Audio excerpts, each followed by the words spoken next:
전도를 하다 보면 이렇게 말하는 사람들이 있습니다. 하나님이 어디 있습니까? 하나님을 내게 한번 보여주세요. 내가 하나님 한 번만이라도 보면은 내가 하나님 잘 믿겠습니다. 여러분 주변에도 그런 사람들 있는지 모르겠습니다. 여러분 이런 사람들의 문제가 뭘까요? 자신의 시각을 통해서 하나님이 계신지 안 계신지 하나님의 존재 여부를 판단하겠다는 거예요. 자신의 시각, 감각이죠. 자신의 감각을 절대시하고 있는 것입니다. 여러분 우리가 한번 이렇게 깊이 생각을 해봅시다. 내가 본다고 해서 하나님이 계시고 내가 보지 못한다고 해서 하나님이 안 계신 겁니까? 그렇지 않잖아요. 그래서 자신의 감각에 기초해서 하나님의 존재 여부를 이렇게 판단한다는 것은 말이 되지를 않습니다. 자, 사람들은 자기가 보는 것을 믿는 경향이 있어요. 보지 못하면 잘 믿지 못하는 경향이 있습니다. 그런데 여러분, 우리가 본다는 것에 얼마나 오류가 많은지를 우리가 알아야 됩니다. 우리가 보는 것이 얼마나 부정확한지를 알아야 한다는 것이죠. 자, 제가 손가락을 펴 보일 테니까 몇 개의 손가락을 펴 보였는지 여러분 한번 알아맞혀 보세요. 몇 개? 몇 개? 네, 맞습니다. 자, 그럼 또 한번 알아맞혀 보세요. 몇 개? 아무도 알아맞히지 못하잖아요. 여러분, 있는지 없는지는 속도에 따라서 달라지잖아요. 너무 빨리 지나가면 없는 거와 똑같습니다. 여기에 어떤 총알이 슉 하고 지나갔다 합시다. 그런데 총알의 속도보다 한 10배 더 빠르게 지나갔다가 합시다. 그러면 분명히 있었는데 보지 못하면 없는 것처럼 여겨지는 거죠. 그만큼 우리의 시각이라는 것은 부정확해요. 듣는 것도 마찬가지요. 모든 오감이 다 마찬가지입니다. 우리의 감각으로 하나님을 인식할 수 없다는 것입니다. 그래서 우리 믿음의 토대를 우리가 보는 것에, 시각적으로 보는 것에 두어서는 안 됩니다. 자, 한 시각장애인 맹인이 이렇게 말합니다. 내가 보니 당신은 참 좋은 사람인 것 같습니다. 뭐라고 말했어요? 내가 보니. 아니, 맹인이 뭘 볼 수 있습니까? 그런데 내가 보니까 당신은 참 좋은 사람인 것 같습니다. 이렇게 얘기를 한단 말입니다. 여기서 본다는 게 뭡니까? 눈으로 본다는 것이 아닙니다. 내가 경험해 보니, 당신하고 오랫동안 사귀고 당신을 경험해 보니 당신은 참 좋은 사람 같습니다. 그렇게 얘기를 하는 것이죠. 성경에서 하나님을 보았다, 하나님의 영광을 보았다, 이렇게 봤다라고 말하는 것은 바로 이런 차원이에요. 눈으로 보는 것을 말하는 것이 아닙니다. 그런데도 우리가 예수님 믿으면서도 신앙생활 하면서도 자주 가끔 어떤 사람들은 이렇게 또 이야기하는, 기도하는 사람도 있을 거예요. 하나님 얼굴 한 번만 보여주세요. 여러분들 그런 기도 해보십니까? 하나님 한 번만 보고 싶습니다. 뭐 환상 중에라도 한 번 보고 싶습니다. 자꾸 하나님을 보고 싶어 한다는 것이죠. 그런데 여러분만, 우리만 그런 것이 아니라 예수님의 제자 중에도 하나님을 보기를 원한 제자가 있습니다. 누군지 아십니까? 빌립입니다. 빌립이 예수님께 이렇게 요청을 합니다. 주여, 아버지를 우리에게 보여주옵소서. 아버지를 우리에게 보여주옵소서. 하나님을 보고 싶다는 것입니다. 이에 대해서 예수님이 아주 단호하게 이렇게 말씀하셔요. 요한복음 14장 9절 말씀인데, 빌립아, 내가 이렇게 오래 너희와 함께 있으되 내가 나를 알지 못하느냐? 나를 본 자는 아버지를 보았거늘 어찌하여 아버지를 보이라 하느냐. 여러분, 예수님 말씀 중에 나를 본 자는 아버지를 보았다. 자, 이 요한복음 14장 9절 이하를 쭉 읽어보다 보면은 예수님이 내가 아버지 안에 아버지가 내 안에 계시다. 그래서 하나님 아버지와 자신이 완전히 연합되어 있는 것을 말씀하고 있는데 연합 그 차원과 함께 나를 본 자는 아버지를 보았다. 이 의미는 아버지 하나님과 내가 동일 본질로 똑같다. 하나님으로서 똑같다. 그런 말씀입니다. 예수님께서 하나님 아버지와 자신을 동일시하는 것입니다. 어떻게 하는 것이라고요? 동일시. 하나님이라는 그 차원에서 하나님 아버지와 자신이 동등한 그러한 그 인격, 신격이다 그 말이에요. 하나님으로서 똑같다 그 말이에요. 이것을 우리가 동일 본질, 호모우시우스라고 말합니다. 쉽게 풀어서 이야기하면 예수님이 뭐라고 말씀하시는 것이냐면 내가 곧 하나님이다 이렇게 말씀하시는 거예요. 여러분, 예수님이 여러분에게 내가 곧 하나님이다 이렇게 말씀하셨다고 한번 생각을 해보세요. 이 말씀이 사실로 여겨집니까? 자, 예수는 하나님이시다. 이 말씀이 사실입니까? 예수는 하나님이시다. 오늘 우리는 요한복음 1장 1절로부터 14절 말씀을 통해서 이것을 확인하려고 하는 것입니다. 자, 1절을 한번 보세요. 제가 세번역 성경으로 쭉 읽어드릴 테니까 여러분은 눈은 여러분의 성경, 개역개정판 성경에 이렇게 주시를 하시고 귀로는 세번역 성경 말씀을 한번 따라가 보십시오. 태초에 말씀이 계셨다. 그 말씀은 하나님과 함께 계셨다. 그 말씀은 하나님이셨다. 세번역 성경으로 읽어드렸는데 그 말씀은 하나님이셨다. 여기서 말씀은 헬라어로 로고스, 따라서 한번 하겠습니다. 로고스. 네, 로고스라는 단어입니다. 로고스라는 단어를 영어 성경도 그렇고 독일어 성경도 그렇고 많은 성경들이 우리 성경도 그렇고 말씀으로 번역을 했어요. 그런데 이 로고스라는 단어는 여러 가지로 번역이 가능한 단어입니다.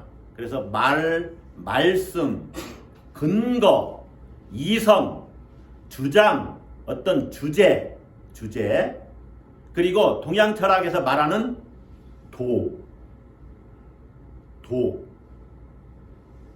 도를 닦는다 할 때 그 도로 번역을 할 수 있는 단어예요. 로고스를 그렇게 번역을 할 수 있어요. 그런데 대부분 성경들이 워드, 말씀으로 번역을 했다는 것입니다. 그것은 태초부터 계셨던 천지 창조 이전부터 계신 그 한 신적인 인격체를 이야기하는 거예요. 이 로고스라는 헬라 철학에서의 이 단어는 만물을 조화롭게 하는 신적 능력을 말합니다. 만물을 조화롭게 하는 신적 능력. 이 로고스에 의해서 우주가 존재한다고 믿었어요. 그래서 헬라인들에게 로고스는 신이었습니다. 신. 로고스가 존재의 근원이고 생명의 토대라는 것입니다. 존재의 근원, 생명의 토대. 그러니까 로고스가 없으면 이 우주 만물이 없어요. 로고스가 없으면 생명도 없습니다.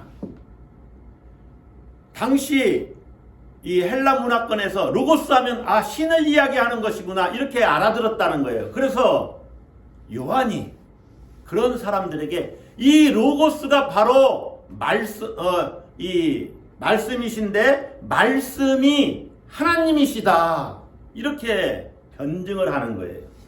로고스, 말씀이 하나님이시다.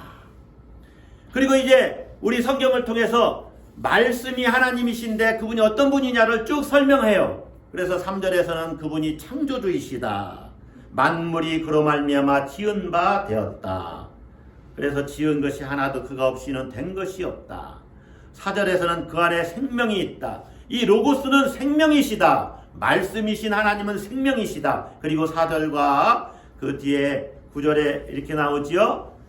그 말씀이신 하나님은 참 빛이요 사람들의 빛이다. 여러분, 이 말씀이신 하나님이 누구십니까?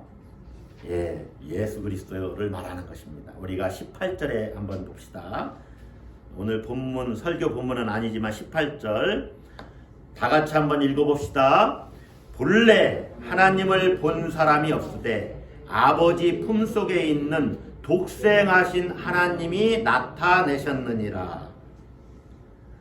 자, 세번역 성경으로 읽어드릴 테니까 한번 잘 들어보세요. 일찍이 하나님을 본 사람은 아무도 없다. 아버지의 품속에 계신 외아들이신 하나님께서 하나님을 알려주셨다. 독생하신 하나님이 외아들이신 하나님, 이렇게 번역이 되었어요. 여러분 성경에도 거기에 5번 해가지고 각주를 달아놨죠. 어떤 사본에 독생자가, 그러니까 하나님이 계시는데 아버지가 계시고 그 아버지 하나님의 독생자가 있다는 거예요. 외아들이 있다는 거예요. 여러분이 말씀하신 대로 이 외아들이신 하나님은 로고스요 말씀이신 하나님인데 그분이 바로 예수님이십니다. 그것을 지금 성경이 이야기하고 있어요. 자, 확인해 봅시다. 14절 1절에 나오는 말씀을 14절에서는 이렇게 다시 설명을 합니다. 14절 같이 읽습니다. 말씀이 육신이 되어 우리 가운데 거하심에, 거기까지만 보겠습니다. 자, 세번역 성경으로 읽어드리면 그 말씀은 육신이 되어 우리 가운데 사셨다. 육신으로 이 땅에 오셔서 우리처럼 사셨다는 겁니다. 요한은 지금 만물을 존재케 하는 신, 그 로고스가 외아들이신 하나님이여 이 땅에 육체를 입고 오신 예수님이라고 변증을 하고 있는 겁니다. 자, 외아들이신 하나님이 육체를 입고, 로고스가 육체를 입고 이 땅에 오셔서 사셨다. 그것을 신학적인 용어로 성육신이라고 말합니다. 영어로는 incarnation이라고 이렇게 말하는데, 성육신, 이 성육신 사상이 우리 기독교의 가장 중요한 토대를 이루고 있어요. 예수님이 그리스도이시다. 예수 그리스도. 그런데 이 예수님이 하나님의 아들이신데 이 땅에 아기로 태어나셨다. 성육신 사건이죠. 동정녀 탄생의 핵심도 성육신이고 예수님이 하나님의 아들이라는 사실도 성육신에 근거합니다. 하나님의 아들, 외아들 하나님께서 이 땅에 인간으로 오셨다. 그분이 예수님이시다. 여러분 믿습니까? 자, 그러면 여러분, 그것을 여러분이 어떻게 알 수가 있습니까? 하나님이신 분이, 아들 하나님이신 분이 이 땅에 마리아의 몸에서 아기로 태어나셨다. 그것을 여러분이 어떻게 알 수가 있어요? 성경 말씀이 그대로 말씀하니까. 할렐루야. 맞습니다. 성경을 믿으니까 성경에 그렇게 쓰여 있잖아요. 맞아요. 그러면 이때 초대교회 당시 성경도 없었던 그 초대교회 성도들은 어떻게 그 사실을 믿었을까요? 그게 더 중요한 겁니다. 우리가 성경도 믿지요. 그런데 성경은 초대교회 당시 예수님을 경험했던 사람들이 기록했잖아요. 복음서도 마찬가지고. 그러니까 그들의 증언, 그들은 어떻게 해서 하나님의 아들, 로고스, 말씀이신 하나님이 이 땅에 육신을 입고 오셨다라고 고백할 수 있었느냐 하는 것이죠. 오늘 요한은 그것을 영광과 연결을 지켜서 이야기를 해요. 자, 14절을 보세요. 말씀이 육신이 되어 우리 가운데 거하심에, 다 같이 읽습니다. 우리가 그의 영광을 보니 아버지의 독생자의 영광이요. 어떻게 하나님이 인간이 되신 것을 알 수 있느냐? 예수님을 통해서 아버지 하나님의 독생자, 그 아들의 영광을 보았다는 거예요. 다시 말하면 예수님을 통해서 하나님의 영광을 봤다는 것입니다. 아버지의 독생자의 영광을 우리가 보았다. 바울도 고린도후서 4장 6절에서 이렇게 말을 합니다. 어두운데 빛이 빛이라 말씀하셨던 그 하나님께서 예수 그리스도의 얼굴에 있는 하나님의 영광을 아는 빛을 우리 마음에 비추셨느니라. 예수 그리스도의 얼굴에 있는 하나님의 영광, 이것이 요한복음 1장 14절의 말씀과 같은 의미예요. 예수님에게서 하나님의 영광을 보았다. 하나님의 아들로서의 영광을 보았다. 여러분, 예수님이 물이 변하여 포도주가 되게 하셨습니다. 그건 뭘 말하냐면 예수님이 하나님의 아들이시라는 거예요. 나사로, 죽은 나사로를 살리셨어요. 귀신을 내쫓으셨어요. 또 많은 사람들의 병을 고치셨어요. 이것은 예수님이 하나님의 아들이시라는 것을 우리에게 보여주시는 사건이에요.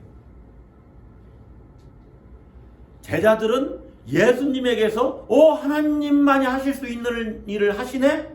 이분이 도대체 누구냐? 이분이 하나님 아들이시구나. 그래서 자기들을 구원할 줄 알았어요. 그런데 예수님이 죽으셨단 말입니다. 하나님의 아들이 아니신가? 그런데 예수님의 죽음 이후에 또 뭐를 경험했죠? 예수님의 부활을 경험합니다. 예수님의 부활을 정말로 경험하고 나서 이분이 정말로 하나님의 아들이시구나. 이분이 정말로 하나님의 아들, 말씀이신 하나님, 독생자, 하나님의 독생자이시구나 하는 것을 이들이 이제 확신할 수 있게 되었다는 것입니다. 여러분, 예수님의 죽음과 부활을 경험하면 우리가 예수님이 하나님이시라는 것을 알 수가 있어요. 우리가 그러한 사람들입니다. 예수님의 죽음을 통해서 내가 죄를 용서받았구나. 십자가를 통해서. 그리고 그분의 부활을 통해서 부활을 경험하고서 나도 장차 예수님처럼 부활하게 되는구나 하는 것을 알고 믿게 되는 거죠. 그러면서 예수님은 하나님의 아들이십니다. 하나님의 아들로서의 하나님이십니다. 여러분, 그 18절 말씀은 본래 하나님을 본 사람이 없으되 외아들이신 하나님께서 하나님을 나타내 보여주셨습니다 하는 말이에요. 그러니까 하나님 아버지를 예수님이 보여주신 거예요. 이 땅에 오셔서. 할렐루야. 예수님에게서 하나님의 영광을 보는 자는 예수님이 하나님이심을 압니다. 그러면 여러분은 예수님에게서 하나님의 영광을 보십니까? 예수님에게서 로고스, 말씀이신 하나님의 영광, 예수님이 하나님의 아들로서 세상에 오신 그리스도이심을 고백하십니까? 우리가 예수님에게서 하나님의 영광을 보고 정말로 예수님이 지금도 살아계시구나, 나와 함께 하시구나, 그것을 깨닫고 알고 경험하고 느끼면 예수님이 하나님의 아들이시구나, 성경의 말씀이 진리구나 라고 고백할 수 있다는 것입니다. 자, 그런데 그 영광을 누가 볼 수 있느냐? 말씀이신 하나님이 이 땅에 예수로 오셨다. 육신을 입고 이 땅에 오셨다는 것을 누가 볼 수 있을까요? 오늘 성경은 하나님의 자녀가 그것을 볼 수 있다고 그래요. 자, 봅시다. 14절 다시 봅시다. 말씀이 육신이 되어 우리 가운데 거하심에 누가 그의 영광을 보니 우리가, 그 우리는 누구냐? 13절 끝부분에 나와요. 12절부터 읽어야 되는데, 영접하는 자 곧 그 이름을 믿는 자들에게는 하나님의 자녀가 되는 권세를 주셨으니 이는 혈통으로나 아브라함 유대인 그 혈통을 통해서가 아니라 육정으로나 사람의 관계 속에서 자연적으로 태어난 그것에 의해서가 아니라 또 사람의 뜻으로 나지 아니하고 아버지의 뜻대로 해서 하나님의 자녀가 되는 것 아니다, 그런 말이죠. 남편이 당신 하나님의 자녀가 되어야 돼 라고 말했다고 해서 아내가 하나님의 그 자녀가 되는 것이 아니다, 그 말이죠. 어떻게 되는 자가 하나님의 자녀가 되냐면 13절 끝부분, 오직 하나님께로부터 난 자들이니라. 오직 하나님께로부터 태어난 자들이니라. 오직 하나님께로부터 출생한 자들이니라. 누가 하나님께로부터 태어난 자냐? 12절에 그러잖아요. 영접하는 자, 곧 그 이름을 믿는 자들. 그러니까 예수 그리스도를 마음에 모셔드린 자, 그리고 그 이름을 믿는 자. 믿는 자는 예수님이 이 땅에 오셨군요, 하나님의 아들로서, 그냥 그렇게 인정하는 게 아니에요. 그분을 정말로 마음에 모셔드리고 그분 말씀대로 순종하면서 사는 것이 믿는 겁니다. 그런 자가 하나님의 자녀인데, 그렇게 하나님으로부터 태어난 자는 예수님을 통해서 이제 하나님의 영광을 봅니다. 할렐루야.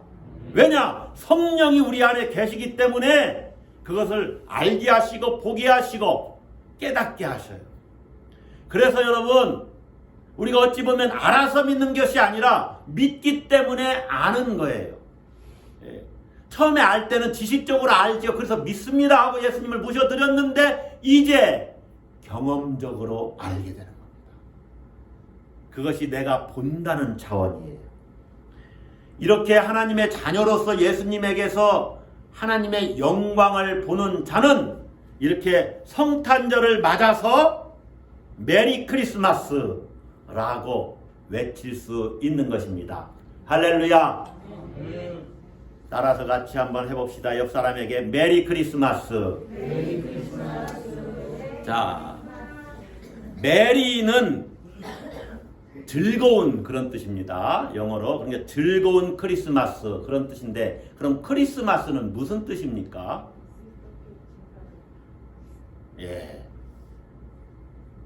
나는 안다라고 생각하시는 분은 살짝 이렇게 제 앞으로 모르고서 그냥 메리 크리스마스 하세요? 크리스마스라는 뜻을 아셔야죠. 크리스마스는 크리스토, 크라이스트죠, 영어는. 그리스도 플러스 마스, 그것은 미사에서 온 말입니다. 그러니까 그리스도 플러스 미사가 합쳐진 합성어예요. 미사라는 것은 예배를 말합니다. 예배. 그러니까 그리스도께 예배를 드린다, 그런 말이에요. 그러니까 즐거운 그리스도께 예배 드리는 날, 즐겁게 그리스도께 예배를 드립시다, 이 말이 메리 크리스마스예요. 아시겠죠? 크리스마스는 예수 그리스도께 예배를 드립니다, 이런 뜻이에요. 예수 그리스도께 미사 예배를 드린다. 그걸 모르고 메리 크리스마스 하면은 안 됩니다. 여러분, 오늘은 성탄절입니다. 성탄절이 어떤 날이냐? 많은 우리가 성탄의 기쁨을 전하지요. 문자로도 전하고 또 카톡으로도 전합니다. 핸드폰으로.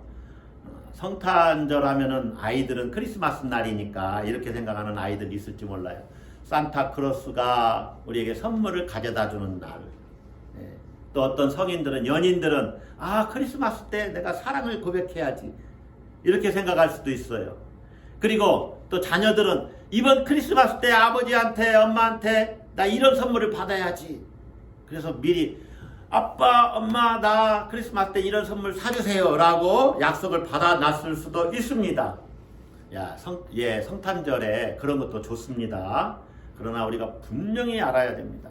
성탄절은 한마디로 말하면 예수님을 경배하는 날입니다. 마리아를 통해서 이 땅에 오신 하나님의 아들이신 그분, 아기로 태어났지만 그분이 하나님의 아들 대신 하나님이라고 믿고 경배를 드리는 날입니다.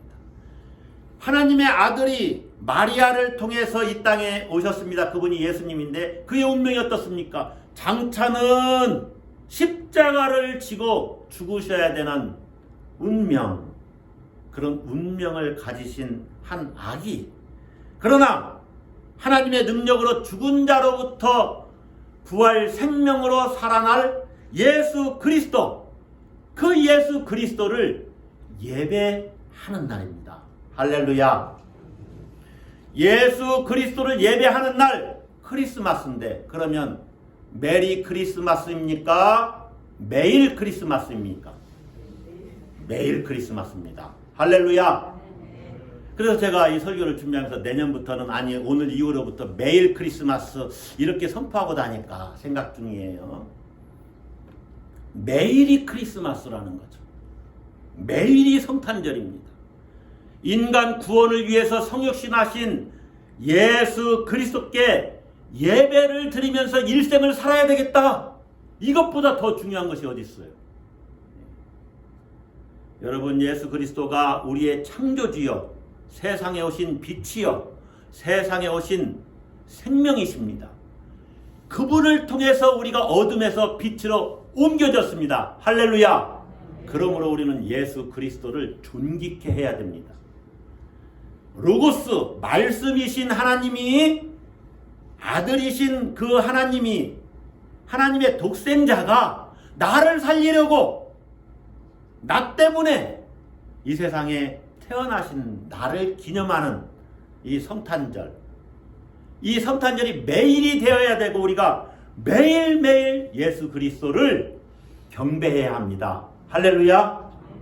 여러분 기억을 하십시오. 예수님은 우리를 어둠에서 건져내시고 생명 주시려고, 우리를 하나님 자녀 되게 하시려고 이 땅에 오신 로고스, 말씀이신 하나님이십니다.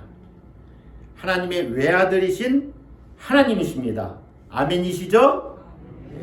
이제 여러분이 그 사실을 깨달았으면 일생 동안 예수 그리스도를 존귀 여기시고 예수 그리스도를 온전히 경배하시기를 주의 이름으로 부탁합니다. 자, 우리 다 같이 또 한번 선포하십시다. 예수는 하나님이다. 예수는 하나님이다. 기도하십시다.